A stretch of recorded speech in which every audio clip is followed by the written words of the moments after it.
ಕಥೆ 8 ತೆನಾಲಿ ರಾಮ ಕುದುರೆ ಸಾಕಿದ್ದು. ಒಂದು ಸಲ ರಾಯರು ತಮ್ಮ ಚತುರಂಗ ಸೇನೆಯಲ್ಲಿ ಅಶ್ವಬಲವನ್ನು ಅಭಿವೃದ್ಧಿಗೊಳಿಸಬೇಕೆಂದು ಅನೇಕ ಹೊಸ ಜಾತಿಯ ಕುದುರೆಗಳನ್ನು ತರಿಸಿಕೊಂಡು ಒಬ್ಬೊಬ್ಬ ರಾವುತನ ವಶಕ್ಕೆ ಒಂದೊಂದು ಕುದುರೆಯನ್ನೂ ಒಪ್ಪಿಸಿ, ಈ ಕುದುರೆಯನ್ನು ನೀವು ಪುಷ್ಟವಾಗ ಬೆಳೆಸಿತನ್ನಿ. ಈ ಕುದುರೆಗಳ ಪಾಲನೆಯ ವೆಚ್ಚವನ್ನು ನಾವು ನಿಮಗೆ ದಿನವೊಂದಕ್ಕೆ 3 ಚಿನ್ನದ ವರಹಗಳನ್ನು, 2 ಕಂತೆ ಹುಲ್ಲನ್ನು, 3 ಸೇರು ಹುರುಳಿಯನ್ನು ಕೊಡುತ್ತೇವೆ ಎಂದರು. ಆಗ ರಾಮಕೃಷ್ಣ ಎದ್ದು, ಮಹಾಸ್ವಾಮಿ, ತೃಣಧಾನ್ಯ ದಕ್ಷಿಣೆಗಳನ್ನು ಕೊಡುವಾಗ ಬ್ರಾಹ್ಮಣನನ್ನು ಮರೆಯಬಾರದು ಎಂದ. ಆಗ ರಾಯರು, ನಿನಗೂ ಒಂದು ಕುದುರೆ ಬೇಕೇನೋ? ಕುದುರೆಯನ್ನು ಹೇಗೆ ಸಾಕಬೇಕೆಂಬುದು ನಿನಗೆ ಗೊತ್ತೋ ಎಂದರು. ಮಹಾಸ್ವಾಮಿ, ನನಗೂ ಒಂದು ಕುದುರೆ ಕೊಟ್ಟರೆ ಈ ಬ್ರಾಹ್ಮಣನಿಗೆ ಏನು ಗೊತ್ತಿಲ್ಲವೆಂಬುದು ತಮಗೆ ಗೊತ್ತಾಗುತ್ತದೆ. ಆದರೆ ಮಾತ್ರ ಹುಲ್ಲು ಹುರಳಿ ಹಣ ಮರೆಯಬಾರದು ಎಂದು ರಾಮಕೃಷ್ಣ ಹೇಳಿದ. ಆ ಆಸ್ಥಾನದಲ್ಲಿ ಒಬ್ಬ ಶಾಸ್ತ್ರಿಗಳಿದ್ದರು. ಅವರಿಗೆ ಮೊಳದುದ್ದ ಗಡ್ಡ ಇತ್ತು.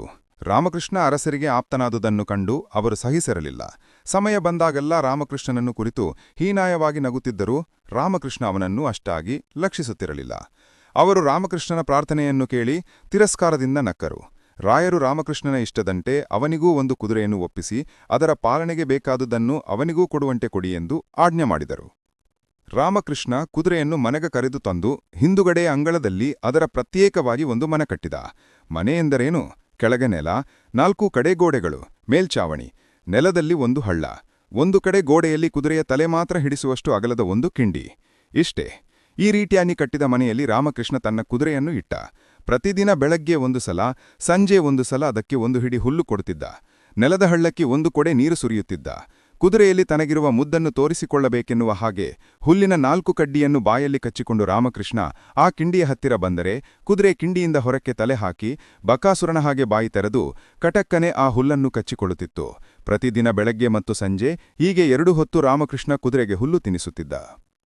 ಹೀಗೆ ಒಂದು ಪಕ್ಷ ಕಳೆಯಿತು. ಆಗ ಒಂದು ದಿವಸ ರಾಯರು ತಾವು ಯಾರ್ಯಾರಿಗೆ ಕುದುರೆಗಳನ್ನು ಕೊಟ್ಟಿದ್ದರೋ ಆ ರಾವುತರನ್ನು ಕರೆದು, ಎಲ್ಲಿ ಕುದುರೆಗಳು ಹೇಗೆ ಬೆಳೆಯುತ್ತಿರುವೆಯೋ ನೋಡೋಣ. ಈ ದಿನ ಸಂಜೆ ನಿಮ್ಮ ಕುದುರೆಗಳನ್ನು ತನ್ನಿ ಎಂದರು. ಸಂಜೆಯ ವೇಳೆಗೆ ಎಲ್ಲರೂ ತಮ್ಮ ತಮ್ಮ ಕುದುರೆಗಳನ್ನು ಕರೆದು ತಂದರು. ರಾಯರು ಬಂದು ಅವುಗಳನ್ನು ಕುರಿತು ನೋಡಿದರೂ ಎಲ್ಲಾ ಕುದುರೆಗಳು ಚೆನ್ನಾಗಿ ಮೈತುಂಬಿಕೊಂಡಿದ್ದವು. ಅವುಗಳ ಮೈಕೂದಲು ಪಳಪಳನೆ ಹೊಳೆಯುತ್ತಿತ್ತು. ಎಲ್ಲಾ ಕುದುರೆಗಳು ಬಿಟ್ಟರೆ ಸಾಕು ಬಾಣದ ಹಾಗೆ ಹೋದೆವೆ ಎಂದು ರಾವುತವು ಹಿಡಿದ ಹಗ್ಗವನ್ನು ತುಯ್ಯುತ್ತಿದ್ದವು. ಅರಸರ ಮುಂದೆ ಅವುಗಳನ್ನು ಸಾಲಾಗಿ ನಡೆಸಿಕೊಂಡು ಬಂದಾಗ ಕೆಲವು ಕುಣಿದವು, ಬೇರೆ ಕೆಲವು ನೆಗೆದವು, ಬೇರೆ ಕೆಲವು ಹಾರಿದವು, ಮತ್ತೆ ನಾಗಾಲೋಟದ ಹೆಜ್ಜೆ ಹಾಕಿದವು. ರಾವುತರು ತಮ್ಮ ಕುದುರೆಗಳಿಗೆ ಕಳಿಸಿದ್ದ ವಿದ್ಯೆಯೆಲ್ಲ ರಾಯರ ಮುಂದೆ ಪ್ರದರ್ಶಿಸಿದರು. ರಾಯರು ಅದನ್ನು ನೋಡಿ ಸಂತೋಷಪಟ್ಟರು. ಇದೆಲ್ಲ ಸರಿಯೇ, ಆದರೆ ನಮ್ಮ ರಾಮಕೃಷ್ಣ ಎಲ್ಲಿ? ಅವನೇಕೆ ತನ್ನ ಕುದುರೆಯನ್ನು ಕರೆದು ತರಲಿಲ್ಲ ಎಂದರು. ಆದರೆ ರಾಮಕೃಷ್ಣನಾಗಲಿ ಅವನ ಕುದುರೆಯಾಗಲಿ ಕಾಣಿಸಲಿಲ್ಲ. ಯಾರೂ ಉತ್ತರ ಹೇಳಲೂ ಇಲ್ಲ.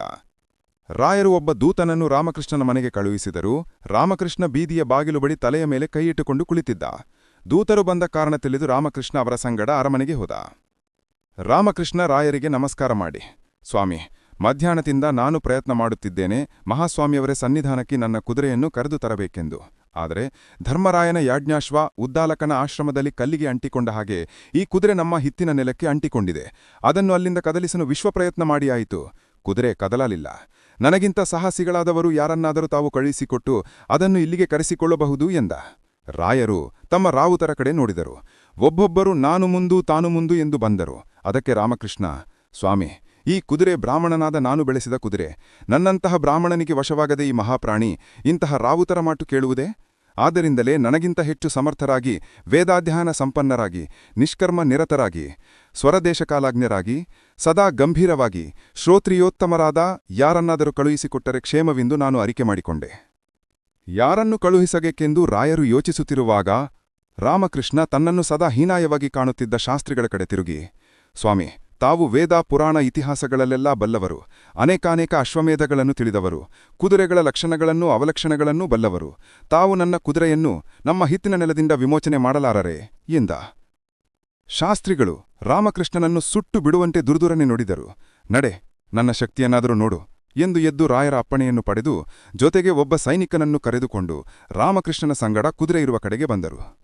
ನೋಡಿದರೆ ಕುದುರೆಯ ಸುಳಿವೇ ಇರಲಿಲ್ಲ. ರಾಮಕೃಷ್ಣ ತಾನು ಕಟ್ಟಿದ ಮನೆಯನ್ನು ತೋರಿಸಿ, ಸ್ವಾಮಿ ಶಾಸ್ತ್ರಿಗಳೇ, ಇದು ಸಾಮಾನ್ಯವಾದ ಕುದುರೆಯಲ್ಲ. ಆ ಗೋಡೆಯಲ್ಲಿರುವ ಕಿಟಕಿಯನ್ನ, ಅದರ ಮುಖ 1 ಸಲ ನೋಡಿ ಎಂದ.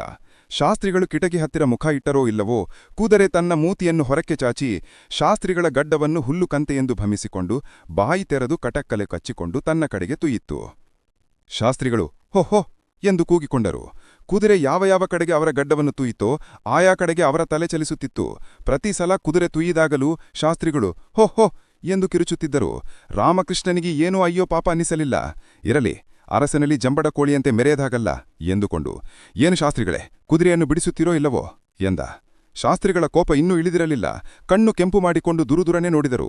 ಸರಿ, ಗಡ್ಡವನ್ನು ಬಿಡಿಸಿಕೊಳ್ಳುವುದಕ್ಕೆ ನಿಮಗೆ ಇಷ್ಟವಿಲ್ಲದಿದ್ದರೆ ಕುದುರೆಯನ್ನಾದರೂ ರಾಯರ ಬಳಿಗೆ ಕರೆದು ತನ್ನಿ ಎಂದು ಹೇಳುತ್ತಾ ರಾಮಕೃಷ್ಣನ ಜೊತೆಗೆ ಬಂದಿದ್ದ ಸೇವಕನ ಸಹಾಯದಿಂದ ಕುದುರೆಯ ವಾಸದ ಮನೆಯ ಗೋಡೆಯನ್ನು ಕೆಡವಿ ಕುದುರೆಗೂ ಶಾಸ್ತ್ರಿಗಳಿಗೂ ಇದ್ದ ಅಡ್ಡಿಯನ್ನು ಮುಡಿದು ಹಾಕಿದ.